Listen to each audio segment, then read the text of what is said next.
USAID, when they pulled the funding, yes, it did hurt some people that needed their HIV/AIDS medication, whatever. That was a sad reality. But those getting food assistance and that kind of something, they were rejoicing because the price of, take for instance, where the terrorists are, they were bringing in food that was being confiscated, sold off at a profit, higher margins than they could in other parts of Nigeria. As soon as that was stopped, the price came down, and people were like, "This is great." So it's market forces at work. Yeah, that's actually it's good to hear that, because you hear about all of you hear from the left people that that wanted USAID to stay in business and stay, continue to do the things they're doing. That you hear about they're going to be so many people that are going to die, and et cetera, et cetera. But you don't very often hear, actually prices came down in this place because there's no longer market manipulation by the food aid getting sold on the private market. Yeah, instead of delivering aid and giving it to the hungry people that need it, they're just taking it and selling it off. Sure. And, magically, these aid trucks would just happen to break down right in front of terror camps. Shocking. And the food would be gone, and then they get back in the trucks and move it in. Oh, get the truck out of the way that way, yeah. So it was just too heavy, get offload it so that way it could actually go. I'll sum up USAID and UNICEF in one story. So we've been working with this IDP camp in Benway for a long time. We've spent lots of funds getting them out of garbage bag tents and putting them into living structures that they could live in. And we went back to check on the camp and see how things were going, brought medicine, did a medical intervention. And I look over and I see 4 giant garbage cans slapped with USAID and UNICEF stickers on them.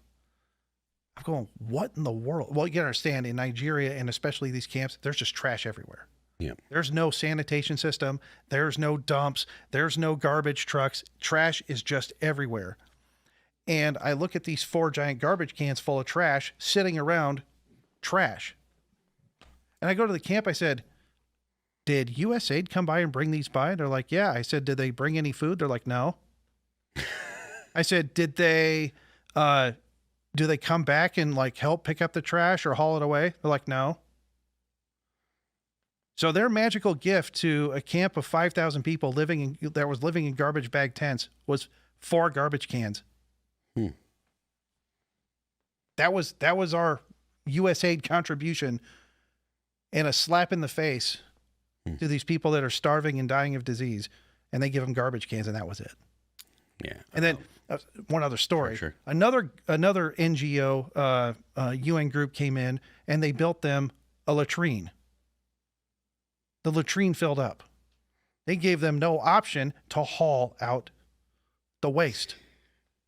So they have a giant latrine filled with waste. Oh, yeah. And no mechanism to empty the waste. That's not very. That's our government dollars at work. Well, I mean, this is just an argument against USAID. Generally, I'm of the opinion that aid tends to hurt more than it actually helps, because, like you were talking about, the people that are in charge in most places in the world nowadays, particularly in 2025, most places that are really poverty stricken, it's not that there is not the capacity to get out of poverty. It's that they are kept in poverty by the government, who have bad policy. I mean, the people themselves are completely capable of engaging in markets and producing their own food. It's not that they lack the ability to do that, because humans have been doing things like that for thousands of years. But it's generally it's the governments that prevent those kind of things. These people were farmers. These people had homes. They were happy doing their farming.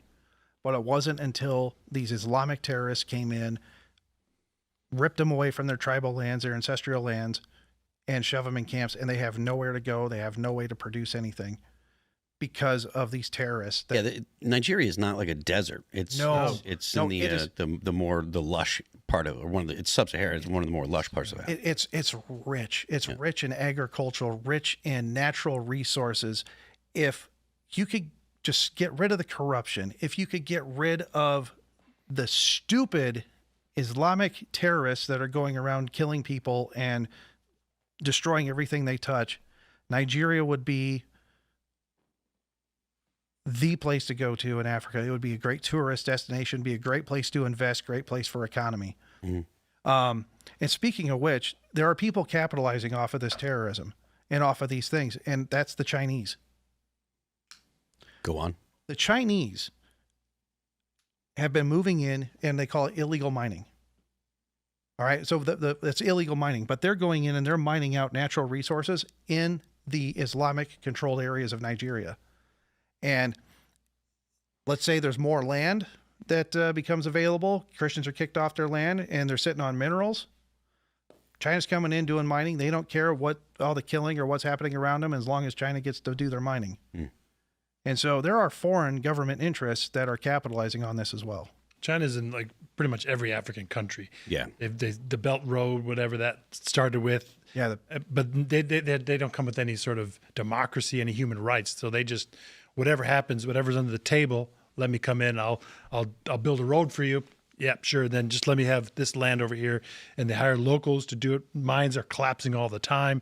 You know, hear stories of this stuff. Gold mine just collapsed, I think, the other day. So it's like these things are happening. And they just, when they get their truck loaded up, find a port. They built a port in Lagos, a deep sea port, which is great for shipping vessels, but also military vessels. Yeah. So how is China, allowed to do this? They just cut these crazy deals. And then Russia is also throughout West Africa. They're in Mali, Niger, Burkina Faso. So you get the whole gamut of communism coming in. Yeah, and our inaction as a United States government in foreign policy. I mean, during the Biden years, the operating directive was LGBTQ, feminism, women's empowerment. Had nothing to do with things that are only going to alienate the Americans from whatever culture they're trying to actually help, allegedly trying to help. So that was the operating directive from our U.S. Embassy. So they're focused on all this stuff while there's killing, there's terrorism. China and Russia are taking over Africa, and the United States foreign policy was social issues. Yeah. And they're often chasing China. So anytime Chinese diplomats, government come over to Africa, Nigeria, they're 2 weeks behind. They've already China's made their deals. Now America shows up, and what are you going to do? Well, China's offered us this, can you beat that? And they can't, because they want to tie it in with human rights and all this other stuff. Yeah, the U.S. this goes back to an argument that is often made about whether or not the United States should have political influence in other countries, and while it does produce situations like we had where there was so much BS going on, right? Like with your LGBTQIA kind of garbage being forced on cultures that just flat out reject that, alienating the Americans from whatever the local population thinks, or whether it be any other ideologically motivated stuff that's in significant conflict with what tend to be religious tribal, whether it be tribes or religious cultures. Is it better for the United States to step back? Now, there's a lot of people that when they hear America First, they think that the U.S. shouldn't worry about the rest of the world. And whereas I'm the kind of America First kind of dude that thinks, well, the United States is not alone, and it's better for the United States to be able to influence countries than to not, like influence in ways that benefit the United States. And I think that allowing countries like China and like Russia to go in and not actually do anything that helps the host countries, I think it's probably worse for the United States, because the United States gets nothing out of it except for countries that are hostile to the United States. Well, and then what you have to look at this way is that there is vast untapped natural resources, minerals, you name it, in Africa. If United States does not have a hand in that, it will hurt the United States in the future. Well, someone's going to. So if we sit back and we don't engage with other countries and policy in other countries, those people that are, I say, America First isolationists, they are advocating for the same foreign policy our adversaries want. If you take the U.S. out of the equation, China and Russia become more powerful. And if China and Russia becomes more powerful, United States loses its influence and we become weak. Yeah. So And look, putting America first, it means you do things that benefit America. That doesn't mean that you step away from the rest of the world, because that puts America in a weaker position. And that's what Rubio's policy is: safer, stronger, prosperous. Yeah. How do you do that in Nigeria? There's many ways. You're not just focusing on America. That's not his intent. His intent is, how does this make America safer? Getting involved in Nigeria. How does it make America stronger? Figuring out things in Nigeria. How does it make it more prosperous? Those are things that have to be. It's not. I'll be the first person to say that it's not America first to leave tons of weapons in Afghanistan. That's not good. A good thing for the United States. But cutting deals that allow American companies to produce, to get minerals or to get natural resources out of an African country, as opposed to in a way that is going to actually produce profit for the people of that country, as opposed to allowing China or Russia to go in and acquire these colonialism, modern day colonialism. Absolutely. And the Chinese and the Russian companies, I mean, the Nigerians hate working for them, because they get treated like garbage. They get treated like indentured servants if they end up working for the Chinese and Russian companies. Mm-hmm. American business comes in with principle, with values, that it benefits the country, it benefits us.